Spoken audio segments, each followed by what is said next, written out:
បាទសួស្តីបងប្អូនអរគ្នាថ្ងៃនេះដែរខ្ញុំមាននៅកម្មវិធីកាត់វីដេអូមួយ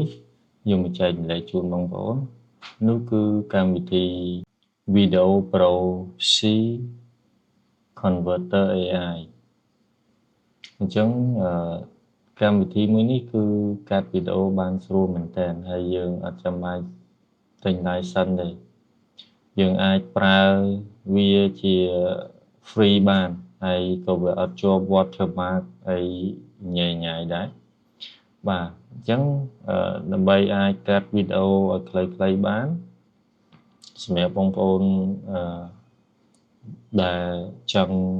កាត់វីដេអូវែងៗឲ្យមកខ្លីបងប្អូនគ្រាន់តែចុចពាក្យកន្លែង video converter នេះមក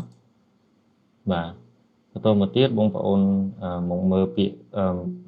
យថាវីដេអូនិងមួយទៀតពាក្យថាវីដេអូដែរប៉ុន្តែវីដេអូ folder អញ្ចឹងកន្លែងពាក្យថាវីដេអូនេះគឺយើងយកតែមួយវីដេអូមកទេសម្រាប់វីដេអូ folder នេះគឺយើងយកមកទាំងអស់មានន័យថាក្នុង folder ហ្នឹងមានប្រមាណយើងយកមកកាត់ទាំងអស់ខ្ញុំឧទាហរណ៍ខ្ញុំយកវីដេអូមួយយកមកកាត់បាទប្រហែលថាវីដេអូមួយនេះចុះ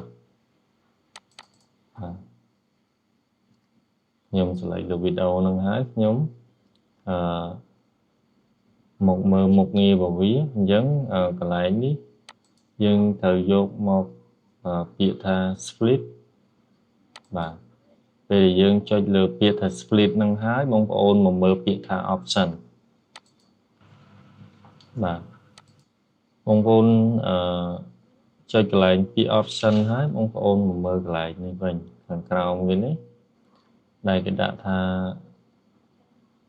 split video នេះអញ្ចឹងកន្លែងខាងលើនេះបើសិនបើយើងដាក់កន្លែងនេះ10វីដេអូដែលយើងកាត់ហ្នឹងវាអត់គិតថាប្រហែលនាទីទេគឺវាគិតតែ10វីដេអូឲ្យយើងទេតែបើយើងចង់ថាបានតែ5វីដេអូហ្នឹងនាទីវែកហើយវាបានតែ5វីដេអូទេក៏ប៉ុន្តែមកមើលនៅខាងក្រោមនេះវិញខាងក្រោមនេះគឺគេគិតជា second អញ្ចឹងយើងចង់កំណត់ថាយើងចង់យក60 second ឬក៏30 second អញ្ចឹងមកអញ្ចឹងយើងអាចកំណត់នៅក្នុងកន្លែងហ្នឹងបានតែវាច្រើនឬតិចទៅតាមទំហំវីដេអូរបស់យើងបាទអញ្ចឹងបើយើងយក30 second វីដេអូយើងហ្នឹងមួយហ្នឹងគឺវាបានទៅដល់20វីដេអូជាងបាទអញ្ចឹងការកំណត់មានតែប៉ុណ្្នឹងទេហើយយើងចុចពាក្យតាដានមកបន្តមកទៀតបងប្អូនត្រូវកំណត់ទីតាំងវីដេអូឲ្យហើយព្រោះពេលខ្លះយើងកាត់ហើយយើងរកវីដេអូអត់ឃើញក៏មានដែរបើសិនបើយើងអត់បានចាប់អារម្មណ៍ណាអញ្ចឹងបងប្អូនមកមើលពាក្យថា output folder យើងចុចលើពាក្យថា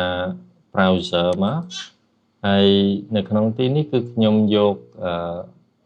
កន្លែង desktop បាទយកកន្លែង desktop ហើយខ្ញុំចុចពាក្យថា select folder ឬក៏យើង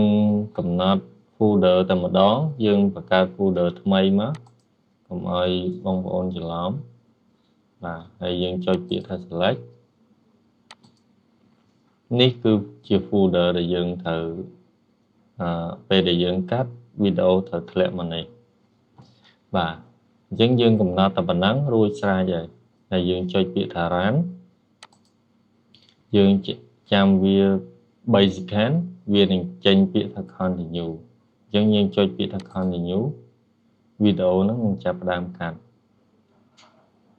ហើយអញ្ចឹងវីដេអូវានឹងចូលមកកន្លែងនេះហើយបងប្អូនអាចចូលមកមើលបានវីដេអូកាត់ហ្នឹង ក៏ប៉ុន្តែអានេះគ្រាន់តែជាវីដេអូឧទាហរណ៍នៃការកាត់ទេអញ្ចឹងខ្ញុំអត់ចាំបាច់ដល់ថាវាកាត់ចប់ទេ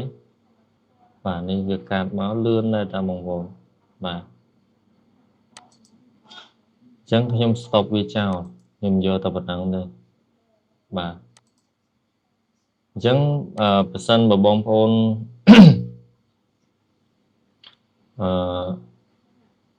ចង់កាត់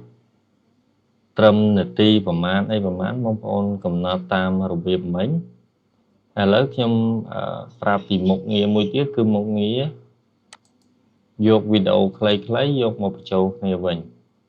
បាទអញ្ចឹងខ្ញុំចូលទៅកាន់វីដេអូហើយខ្ញុំ add មកមួយទៀតឥឡូវខ្ញុំថាយកវីដេអូនេះចុះ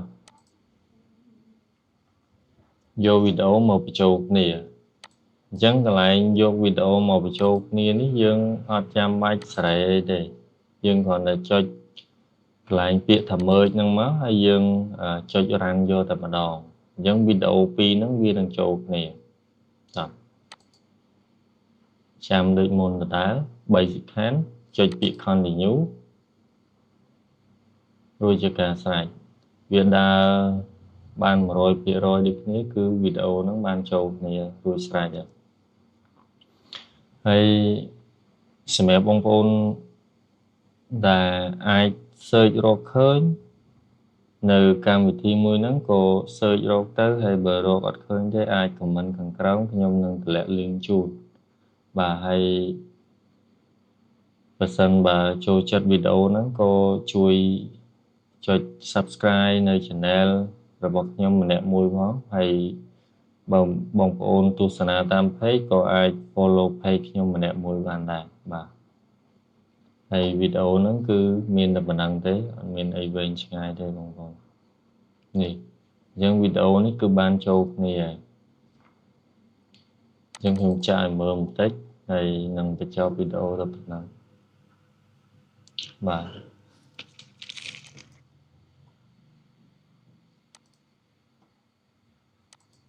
អត់មានអីច្រើនទេអញ្ចឹងយើងចាំជួបគ្នានៅវីដេអូក្រោយទៀតសូមអរគុណ